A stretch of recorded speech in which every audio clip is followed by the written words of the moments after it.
I would have a rush of anxiety every time I ever hopped on a scale. Once I saw 74 on the scale, that scared me. Randi Wilson had always been a petite girl. Now in her 20s, she was trying to get even smaller. I could actually really hurt myself if I keep this up, because it's not like I can just keep going down and still be alive.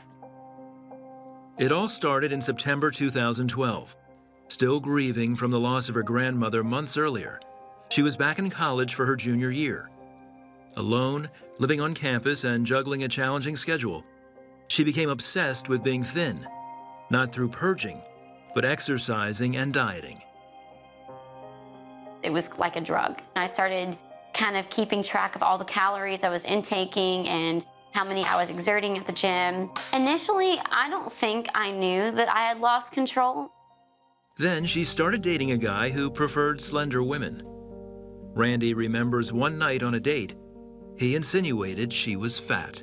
I was completely embarrassed and hurt, and so I began taking all of the exercise and all of my diet habits to a whole new level. It became really important to me to make sure that my body was perfect.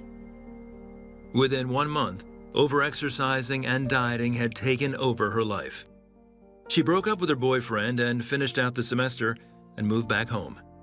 By now, she had dropped 5 sizes and was wearing baggy clothes to hide her body. Her mom, Penny, noticed it one day when she walked in the bathroom and saw Randi getting out of the shower.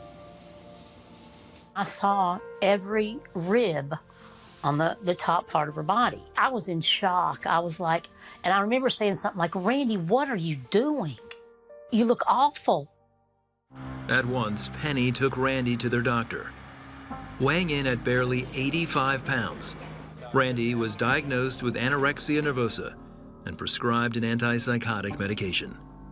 By Christmas Eve, she weighed 74 pounds, and her heart rate dropped so low, she had to be hospitalized.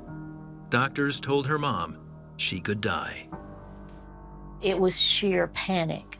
I knew that things could be close to the end if something didn't happen quick. It was a moment of shock for me, and I was actually scared for the first time. I need to gain weight for my health, but I was also scared about would I let myself gain weight. I prayed constantly, and I know God heard my prayers. I believe in God healing, and I believe in God's miracles. After being released from the hospital, Randi dropped out of college. Over the next 6 years, she battled anorexia and overexercising and depression. During this time, she also began attending church, praying, and reading her Bible. One day, while in a treatment center, Randi says she had a revelation from God. If I ever want to have a life, whether or not I'm even able to have kids, if I want to get married or travel and see the world, the only thing that's going to make me change is by asking God to help me. God was saying, I'm not expecting you to be perfect. Get on your knees every time you start to slip and fall and ask me to help you. It was like a weight was lifted off of me. It was like I could finally ask God to help me let go of this obsession that's been controlling me. Near the end of her time in treatment, she was looking to God, eating more and exercising less. She had gained 15 pounds. I mean, it took time, but the more I asked him to give me peace, he did. Then another prayer was answered. In 2018, Randi married Ben, and the two hoped to start a family. However, doctors believed it was unlikely she would be able to conceive because of the damage she'd done to her body. So for over 3 years, they tried and prayed until finally, Randi got pregnant. In June 2021, Randi gave birth to their daughter they named Noah. I was so flooded with emotions. It was the best feeling I've ever had in my entire life. I see Noah for the first time, and it's amazing just to see life that wasn't supposed to be there. Today, Randi enjoys being a stay-at-home mom and is pregnant with her second baby.